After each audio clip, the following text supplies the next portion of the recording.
Am I actually asking God, getting myself ready for the service? Am I believing the promise of God's presence above my feelings? Or when I'm there, am I saying, I don't feel God?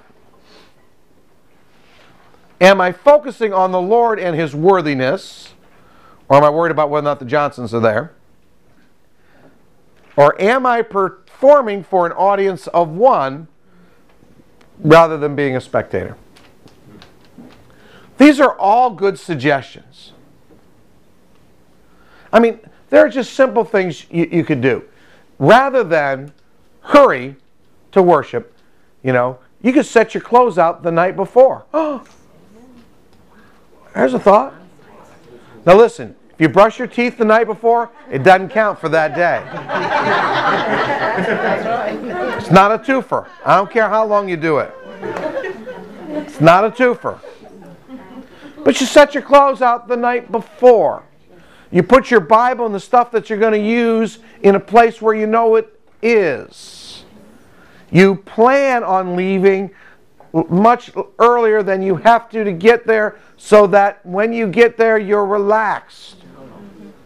And then you plan to reflect, to get ready. Those are just good, common sense suggestions. In our church, if you're looking for something to do in between the services, at about 10:45, you can go up and pray with a group of people who are praying to get your heart ready. All of these things are available. All I'm saying is, if worship is going to work out the way it ought to work, it's a discipline. And a discipline requires putting off the immediate for future benefits. If you and I lived this way for 6 months, it would radically change the way we saw worship. Radically change it. It's just 6 months. Do it for a month, I challenge you. You lay your clothes out the night before, and the first time you do it, the alarm clock won't go off. I know that.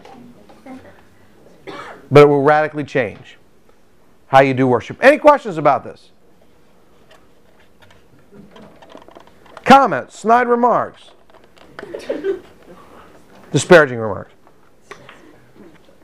Crosby, yes, more hymns would help. I know. Now go ahead. I always have a problem with separating prayer life.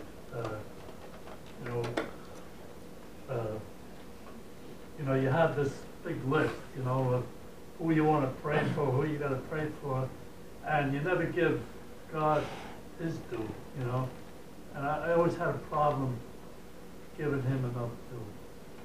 I think that's a problem we all have because we feel like, well, He'll be all right.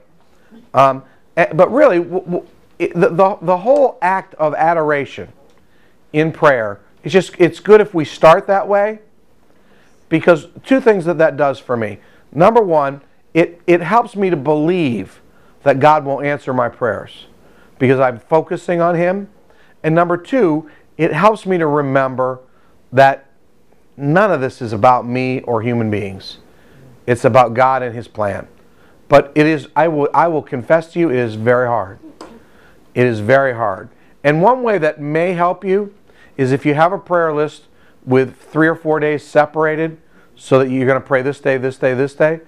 List a couple or 3 of the attributes of God over each day.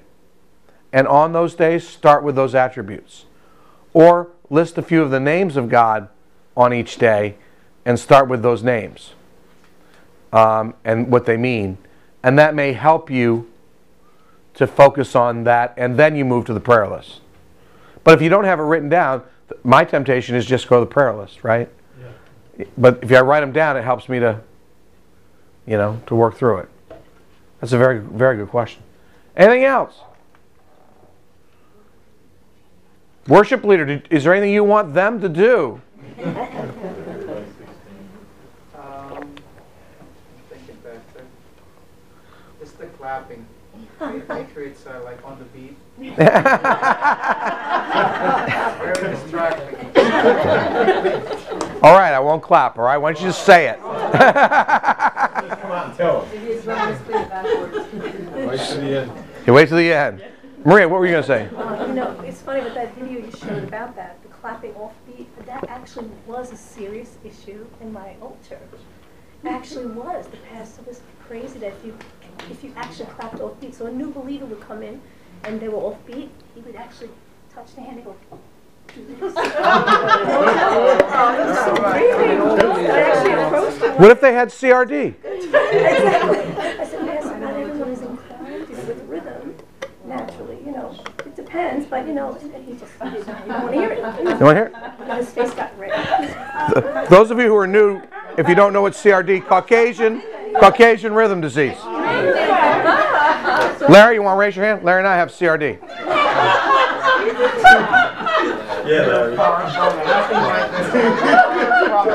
I'm sorry, Larry. Larry and I are in a recovery group. I didn't want to say nothing. We get together on Tuesday evenings and we watch Telemundo 41. It hadn't helped us. It hasn't helped us. But we're in a recovery group together. And I'm sorry, Larry. You didn't want anybody to know. I'm sorry. I messed with his anonymity. All right. We're gonna talk about one other thing that's akin to this. Akin. It is a relative of. So cute.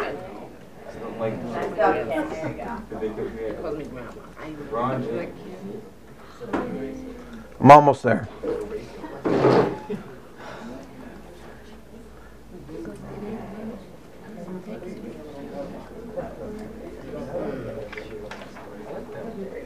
We're almost there.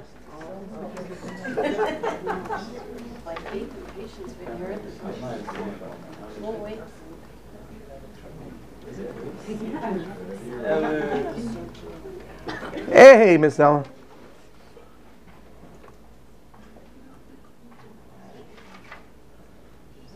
Let's talk just for a few minutes now. Of course I did that.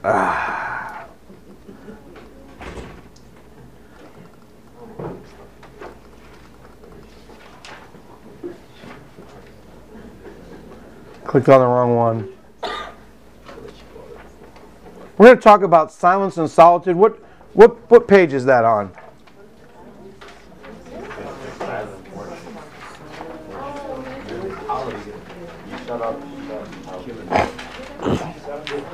'73? Silence and solitude.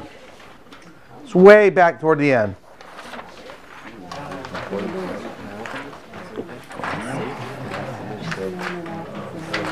Yeah, it's not that far. How far? Right there.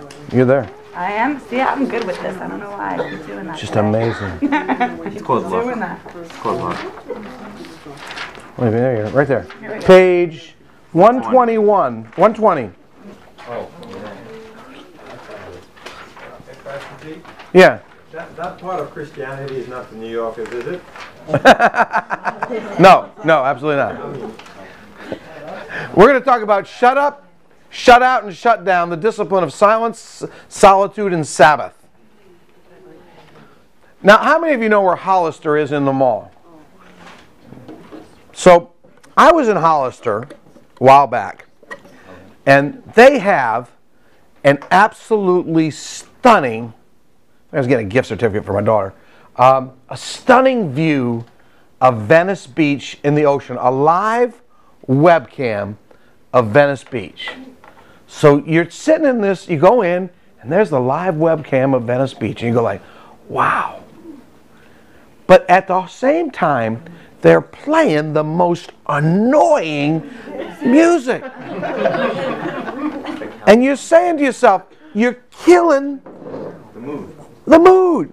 Plus the ceilings are low, it's crowded, and so you're trying to enjoy the beach, and you can't because of the noise.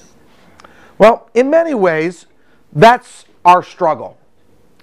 We want peace. We want rest. We want a beautiful beach scene. But there's so much noise. What do? Well, here's an examination quickly of our lifestyles, and you just answer this question to yourself. How much time did I actually have totally alone this past week. No one else in the room. If you live alone, this is easy, right?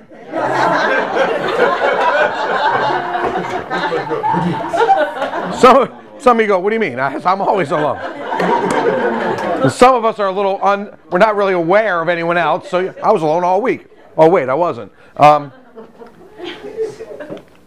How often this past week was there nearly no sound at all in the place I was?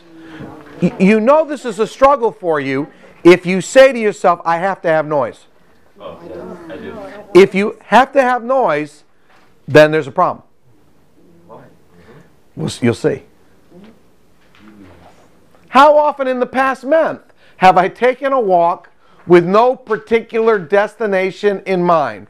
If you're over 55, this doesn't really work for you.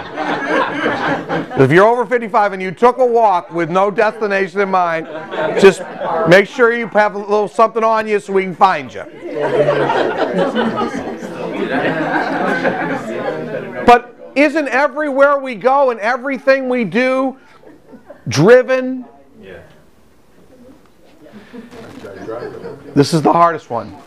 How many days in the past year have been days off that when completed actually left me physically, emotionally, and spiritually refreshed? Wait, this year or 2010 year? This year so far. Well, you do 2010. What I'm saying is, how many of us have said, having come back from a vacation, I need a vacation from my vacation.